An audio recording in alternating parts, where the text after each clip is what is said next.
حضرت عبداللہ ابن عباس رضی اللہ تعالیٰ عنہ سے مروی ایک روایت ہے، میں ایک دن حضور کے پیچھے بیٹھا ہوا تھا، سواری میں حضور کا ردیف تھا، تو حضور نے فرمایا اے بیٹے، اے لڑکے، میں تجھے کچھ کلمات سکھاتا ہوں، تو اللہ کے حقوق کا خیال رکھ تو وہ تیری حفاظت فرمائے گا۔ تو اللہ تعالیٰ جل شانہ کے احکام کی حفاظت کر، تو اسے اپنے سامنے پائے گا۔ اذا سألت فاسأل اللہ، جب سوال کرے تو اللہ سے ہی سوال کرے، اللہ سے مانگنے کا مزاج پیدا کر لیں کہ فرمایا تمہارے جوتے کا تسمہ بھی ٹوٹ جائے تو وہ بھی اللہ سے مانگو۔ ضرور بازار میں جاؤ دکاندار سے، لیکن حقیقی طلب اللہ سے ہونی چاہیے۔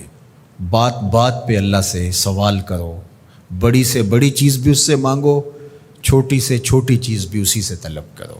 ہماری ساری ضرورتوں کا کفیل ہمارا رب، ہمارا مالک ہے۔ تو دوسری نصیحت یہ کی کہ جب تو استعانت طلب کرے، مدد طلب کرے تو اللہ سے ہی استعانت طلب کرے۔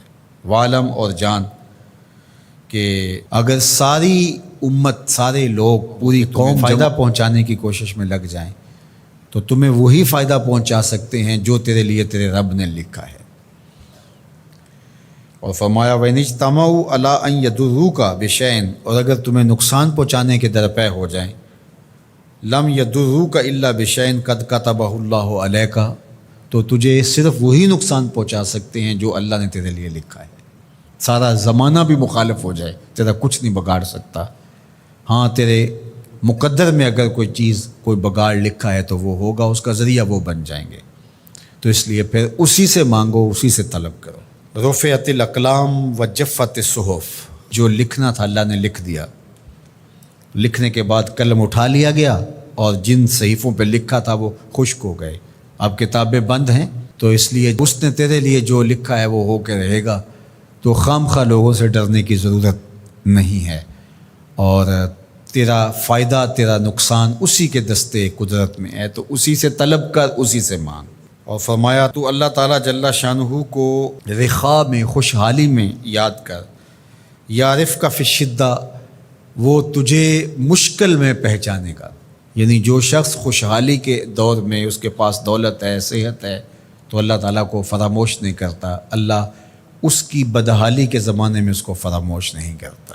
وعلم، اور جان، ان النصر مع الصبر، کہ جو مدد ہے وہ صبر کے ساتھ آتی ہے۔ ان الفرج مع الکرب، اور کشادگی جو ہے وہ مشکل کے ساتھ آتی ہے۔ وَأَنَّ مَعَ الْعُسْرِ يُسْرًا، اور سہولت جو ہے وہ مشقت برداشت کرنے کے بعد آتی ہے، تنگی کے بعد فراخی آتی ہے۔ پہلو مشکل پھر تمنا، پہلو کنڈا پھر پل، شاید مگروں پہلو مکھیاں ڈس دیاں ڈنگ والیاں۔ تو یہ سب ہوتا ہے، مشکلات، تکلیفیں، آلام، مصائب، ان سب سے گزر کر کے آسانیاں آتی ہیں۔ خود حضور کی زندگی دیکھ لیجئے، مدنی زندگی مکی زندگی کے گزرنے کے بعد، طائف کے مراحل کو طے کرنے کے بعد آتی۔ تو ہم ڈائریکٹ اگر چاہیں مکی زندگی کو اختیار کیے بغیر اور طائف کی مشکلات اور سنگلاخ راستوں سے گزرے بغیر مدنی برکتیں حاصل کرنا، تو وہ نہیں پا سکتے۔ تو یہ اللہ تعالیٰ نے ایک نظام رکھا ہوا ہے۔